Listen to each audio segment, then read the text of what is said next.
두 달 넘게 우리는 코로나19와의 전쟁을 치르고 있습니다.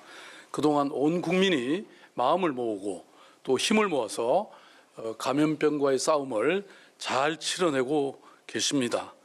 외국인이 경탄할 정도로 성과도 보이고 있습니다.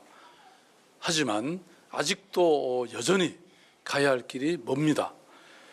종식의 시간을 앞당기기 위해서 지금부터 다시 또 2주간의 이 결정적인 시간이 우리 앞에 놓여 있습니다.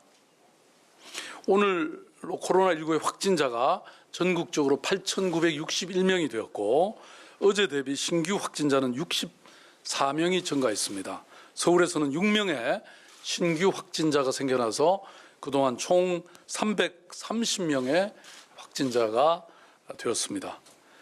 폭발적인 증가세는 둔화된 것으로 보이지만 일부 교회와 요양병원의 사례처럼 집단적인 감염이 전국 곳곳에서 발생하고 있습니다. 또한 이탈리아, 스페인, 독일, 프랑스와 같은 유럽 국가에서 그리고 또 북미에서의 폭발적인 확진자 증가에 따라서 우리나라도 해외 입국자 중에서 확진자 비율이 눈에 띄게 증가하고 있습니다. 해외 유입원을 통한 지역사회 감염이라는 악순환까지 우려되는 상황입니다. 특히 수도권은 해외 입국하는 사람들이 주로 거주하는 곳이기 때문에 예의주시할 수밖에 없습니다. 3월 20일 기준 해외 입국자의 확진자 수는 총 123명이고 이 중에 50명이 서울에 거주하는 분들입니다. 따라서 해외로부터의 역유입 그리고 이에 따른 확산 사태에 대응하기 위해서 강력한 대책이 필요한 상황입니다. 이미 정부에서도 어제부터 유럽에서 온 입국자 전원에 대해서 코로나19 진단검사를 실시하고 음성인 경우에도 14일간 자가격리 또는 강화된 능동감시를 실시하겠다고 발표한 바 있습니다.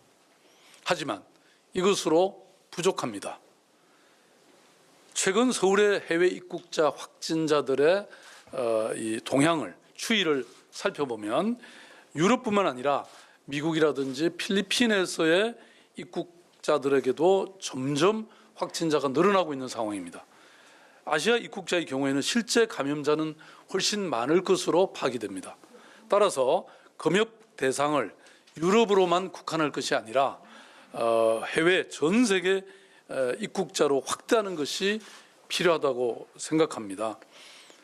그래서 서울시는 유럽 입국자뿐만 아니라 확진자가 많이 나오고 있는 미국, 필리핀 입국자의 명단까지 정부에 요청해서 자가격리를 확대할 생각입니다. 또한 서울시에 발생한 확진자와 동일한 비행기편으로 입국한 동승자 명단도 이미 요청한 바 있습니다. 특히 오늘부터 2주를 소급한 그런 이 입국자 명단까지 확보해서 관리하겠습니다. 아울러 단기 체류자의 경우에도 외출 자제 등 자율격리 2주간을 권하는 수준으로 관리하고 기간 중에 증상이 생겨나면 선별진료소로 방문하도록 그렇게 조치하겠습니다. 서울시는 해외 유입 확진자가 증가하면서 이거에 대비해서 병원을 추가로 확보하고 자가격리자 증가에 따른 격리시설을 증강하고 또 방역물품이라든지 모니터링 체제를 강화해 나가겠습니다. 참고로 유증상자를 수용할 병원 및 생활치료센터의 준비 상황을 말씀드리겠습니다. 서울시는 현재 총 가용병상 1,022개를 가지고 있고요. 그중에 293개를 사용 중이기 때문에 아직도 잔여분이 729개, 실사용률은 29%에 머무르고 있어서 아직은 여유가 있는 상황입니다. 그러나 해외 유입 증가에 따라서 유증상자 급증에 대비해서 추가 병실을 확보해 나가겠습니다. 그래서 적십자병원 67실 250병상, 또 제1병원 200병상을 감염병 관리기관으로 추가 지정할 예정이고 환자 관리반 운영을 강화해서 5단계에 걸친 중증도 분류에 따라 보다 효율적으로 병상을 관리해 나가겠습니다. 한편 해외 입국자로 인한 자가격리 증가에 따라서 전담 부서의 인력을 추가 투입하고 유관 부서와 공조 체계를 강화해 나가겠습니다. 격리시설의 경우 현재 운영 중인 서울시 인재개발원의 수용률이 80%를 초과할 경우에는 추가 격리시설 운영 계획에 따라서 차질 없이 확대해 가도록 하겠습니다. 다음은 우리 국민 모두가 걱정하시는 주말 종교 집회 강행에 따른 서울시의 현장 점검 결과와 향후 조치에 대해서 말씀드리겠습니다. 그동안 서울시는 잠시 멈춤 캠페인을 대대적으로 벌려왔고 또 코로나19를 멈추기 위해서 강력한 사회적 거리 정책을 추진해 왔습니다. 많은 시민들께서 협조해 주셨고 또 큰 성과가 있었습니다. 특히 종교계와 문화계에서 큰 협력을 해 주셨습니다. 지난 주말 정세균 총리께서도 사회적 거리두기 강화를 위한 담화문을 특별히 발표하셨고 종교시설, 실내체육시설, 유흥시설에 대해서 4월 5일까지 15일간의 운영 중단을 강력히 권고하고 세 차례나 연기된 개학일인 4월 6일까지 강도 높은 사회적 거리두기를 실천을 국민들에게 당부하셨습니다. 어린이들을 감염에 노출시키는 일만큼은 절대로 막아야 된다는 정부의 의지의 표현이었다고 이해합니다. 또한 정부는 사회적 거리두기 강화 방안으로 감염 위험이 높은 종교시설, 실내체육시설, 유흥시설은 전국 공통으로 그리고 PC방, 노래방, 학원 등의 경우에는 지자체의 선택에 따라서 15일간 운영 중단을 권고했습니다. 서울시는 이미 6개 업종 모두에 대해서 자체 조사와 또 현장 점검을 실시했습니다. 우선 어제 진행된 교회 현장 예배 실태 점검 결과를 말씀드리겠습니다. 어제 서울시는 일요 예배 강행 의사를 밝힌 2,209개의 교회에 대해서 서울시와 자치구 공무원, 경찰관 등 총 5,224명이 함께 현장 점검을 실시했습니다.